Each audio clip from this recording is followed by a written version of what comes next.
Hello children, welcome back to Uma Talks, and here I am with your NCERT answers of the first chapter, okay, from Hornbill. So first chapter, Hornbill, these are the answers. So let us start. The first question, the three phases of the author's relationship with his grandmother before he left the country to study abroad. Okay, so the three phases of the author's relationship with his grandmother before he left the country to study abroad are childhood, boyhood, and early youth. So childhood, you'll write when he went to the village school and the grandmother helped him to get ready and went to school with him.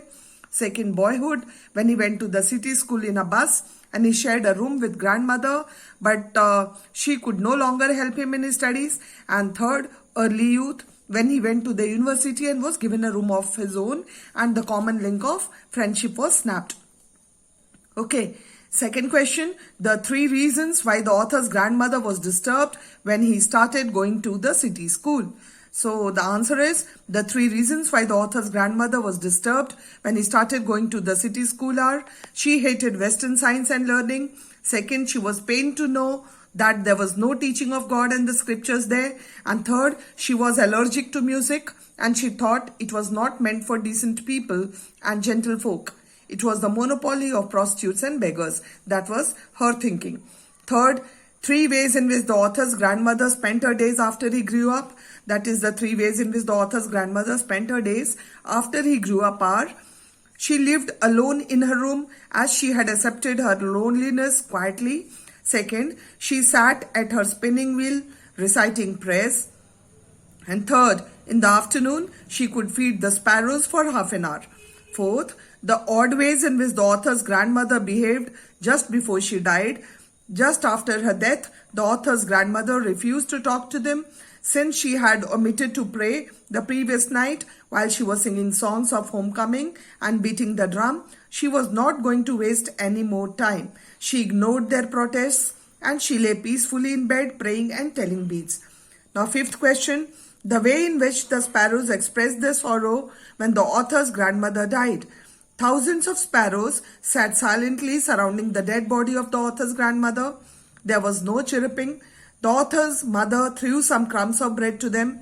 They took no notice of them. As soon as the grandmother's corpse was carried off, they flew away quietly. Thus the sparrows expressed their sorrow. Okay, children. Excuse me. Now the big answers. Okay, so the next question is, the author's grandmother, this is in page 7. The author's grandmother was a religious person. What are the different ways in which we come to know this? So the author's grandmother was a deeply religious lady. We come to know this through the different ways of her behavior. She visited the temple every morning and read scriptures. At home, she always mumbled inaudible prayer and kept telling the beads of rosary. She would repeat prayers in a sing-song manner, and while getting the writer ready for school, she hoped that he would learn it by heart. She did not like English school as there was no teaching of God and scriptures. Even while spinning at her spinning wheel, she would recite prayers. Perhaps it was only once that she forgot to say her prayers. It was on the evening prior to her death, before her death, the previous, when she felt overexcited while celebrating the arrival of her grandson with songs and beating of drum. She continued praying and telling beads of her rosary till her last breath. Second question. During the changing relationship between the author and his grandmother, did the feelings for each other change? During his boyhood, the author was completely dependent on his grandmother. She was a part of his life. The turning point in their friendship came when they went to city. She could no longer accompany him to school as he went there by bus. They shared the same room, but she could not help him in his studies. She would ask him what the teachers had taught, and she did not believe in the things that were taught at school. She was distressed that there was no teaching about God and the scriptures. She felt offended that music was also being taught, and she expressed her disapproval silently.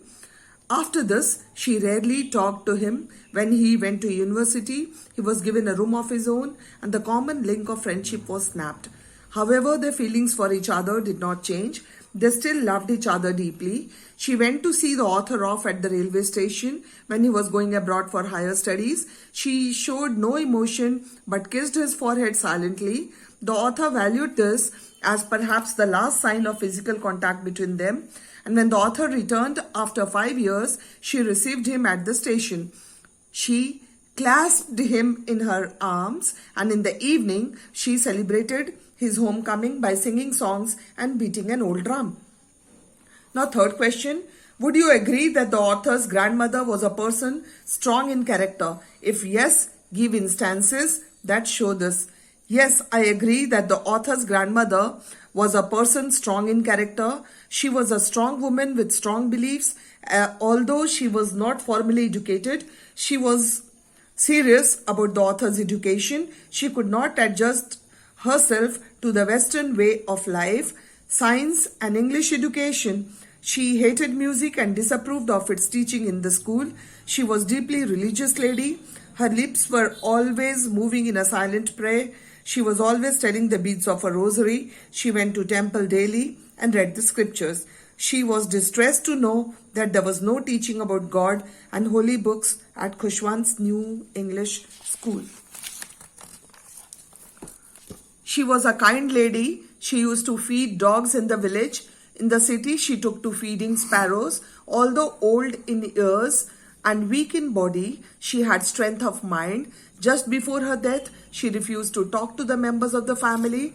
And as she did not want to waste her time, she wanted to make up for the last evening, when she had not prayed to God, and she lay peacefully in bed saying prayers and telling the beads of her rosary till she breathed her last. And the very last question, have you known someone like the author's grandmother, and do you feel the same sense of loss with regard to someone whom you have loved and most? Children, this question you are going to write it yourself. It is being shown over here. You can copy it. But it's good that you write it yourself. If you love your grandmother, grandfather, whoever it is, you can write a paragraph about it. And what do you love the most? And if you have lost them, you can write about it. So this question, you have to do it on your own. Hope we have covered the questions, and the other portions, try doing it yourself. And let me know whether this is all right, you are able to do. Write in the comment section and let me know.